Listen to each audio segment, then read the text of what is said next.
Tasha. I grew up in a quiet corner of the world called Mundgod, a small town where every street felt like home and every face familiar.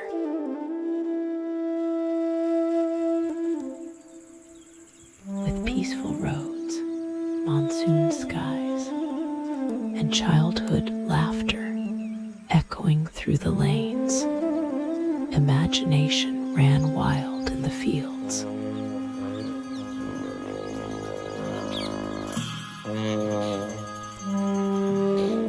This is my story, a cinematic journey through the memories and moments of a childhood rooted in Mundgod. Thank you.